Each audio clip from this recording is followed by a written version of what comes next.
देदौर अग्निकांड के बाद नवादा पहुंचे जीतन राम मांझी। सीबीआई जांच की कर दी मांग, आरजेडी पर किया तीखा प्रहार। रविवार को नवादा के देदौर पहुंचे केंद्रीय मंत्री जीतन राम मांझी ने घटनास्थल का जायजा लिया। इस दौरान उन्होंने पीड़ितों से मुलाकात की और घटना को बेहद शर्मनाक करार दिया। जीतन राम मांझी ने इस पूरे मामले की सीबीआई जांच कराने की मांग की। इस मौके पर केंद्रीय मंत्री जीतन राम मांझी ने आरजेडी पर तीखा प्रहार किया और कहा कि ये जमीन काफी महंगी हो गई है, लिहाजा भूमाफियाओं की नजर इस पर है।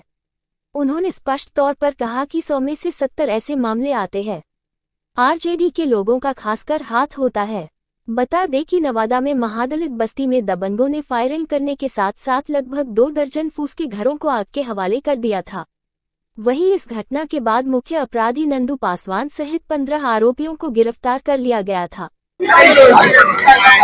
भूमि विवाद का मामला ये बनता है और ये भूमि विवाद का मामला 1966 से ही ये चल रहा है और 1966 के बाद 1995 में भी कुछ बातें हुई थी और जो जमीन पर यहाँ पर महादलित लोग रह रहे हैं वो लोगों को DCLR कोर्ट से फैसला मिली है, परवाना है और हर तरह से इन लोगों को रहती राइट है इस पर वो लोग रह रहे हैं।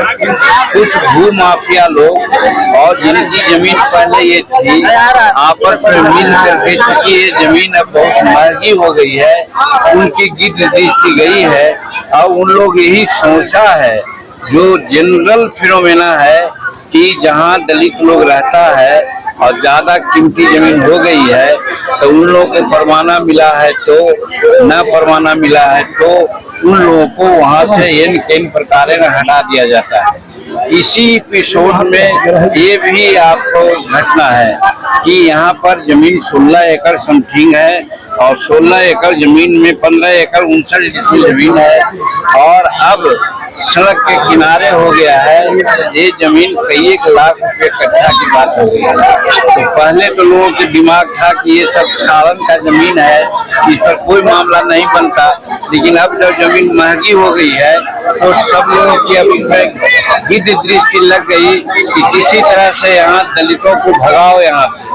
अब भगाने के क्रम में ही एक न एक कार्रवाई होती रही, जैसा कहा 66 में भी लड़ाई हुई, 59 में भी लड़ाई हुई, 68 में भी लड़ाई हुई, 2023 में भी लड़ाई हुई और हद तो है कि हमारे लोग यानी महादलित के लोग इस बिना पर कि LRDC सरकार के तरफ से इनको फरमाना मिला हुआ है और इस पर बोगस फरमाना बना के दूसरे लोग कब्जा करना चाहते हैं। इसके लिए इन लोग कोर्ट में भी गए हुए हैं और कोर्ट में केस आज 300 बरस से चल रहा है। ये न्यायिक प्रक्रिया का दोष है। जो कहा जाता है कि टाइटिल है, बेटा दायर करता है, पोता उसको लड़ता है, वही कहानी यहाँ हो रही है।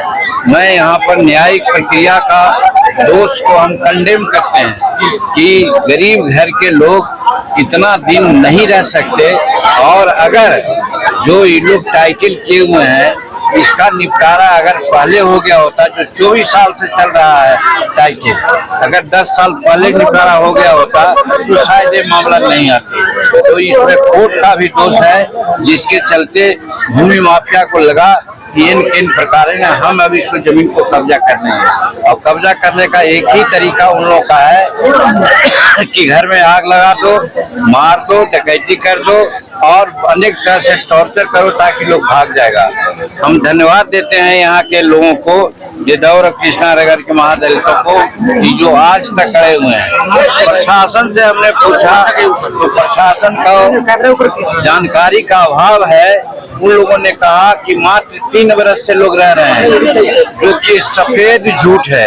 ये 3 बरस से नहीं 1966 से रह रहे हैं। एक साधु नाम आपसे बताया अभी, वो बेचारा बोलता है कि हमारे परबावा भी रह रहे थे यहाँ पर और वहाँ से आज तक हम लोग रह रहे हैं, हमारा जन्म यहीं पर हुआ है। तो प्रशासन का दोष ये है कि वास्तविकता को छिपा रहा प्रशासन, नहीं छिपाना चाहिए था। नियम है कि किसी की रहती जमीन भी अगर है और 12 बरस तक इस पर हम पर कब्जा है तो उस जमीन का टाइटल हक हमको मिलता है। ये सरकार की नीति है, नियम है, उसके आधार पर भी इनको टाइटल मिलना चाहिए था। जब इनको DCLR का कागज मिला हुआ है तब फिर वैसी परिस्थिति में इतना सुनिए ना इस बात को, इतना दिन खींचना उचित नहीं था। अगर टाइटल का क्लियरेंस हो जाता तो आज इन लोग कब्जा में रहता और ये मामला नहीं होता। इसलिए ये मामला न्यायिक दोष के चलते भी है। और तीसरी बात यह है कि प्रशासन के लोग इस मामला को दबाना चाह रहे हैं।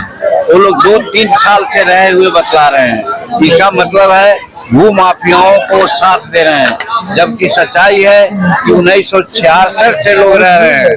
बाबा परबाबा भी रह रहे हैं, उनके पोता और पोता भी यहाँ पर रह रहे हैं। तो वैसी परिस्थिति में उनको छिपाना नहीं चाहिए था और इस तरह से वो छिपा करके मामला को हल्का करना चाहते हैं। मैं आप लोगों के माध्यम से कहना चाहता हूँ कि यहाँ पर रेवेन्यू विभाग का वो कानून को इम्प्लीमेंट करना चाहिए जिसमें है कि 12 बरस तक अगर शेड्यूल कास्ट के लोग किसी रहती जमीन पर ही अगर रह रहे हैं तो उनको टाइटल मिलना चाहिए। तो दोनों दृष्टिकोण से इन लोगों को हक मिलना चाहिए।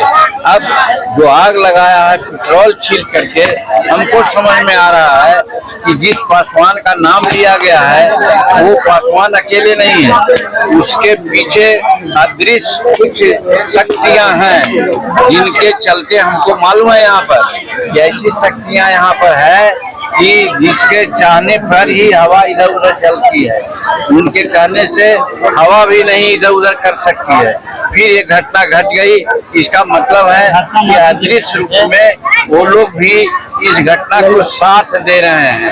तो हम मांग करते हैं कि इस घटना का CBI जांच हो, क्योंकि एक घर का मामला नहीं है और एक जगह का मामला नहीं है। बिहार में प्राय विधानसभा में भी हमने कहने का काम किया है कि बिहार में आज जो जमीन है गरीबों को मिली है उस पर कब्जा नहीं होने दे रहा है, परवाना खरीद ले रहा है, परवाना चोरी कर लेता है, परवाना से जबरदस्ती कब्जा कर लेता है और अपना परवाना रसीद कटा लेता है। ऐसा गैंग यही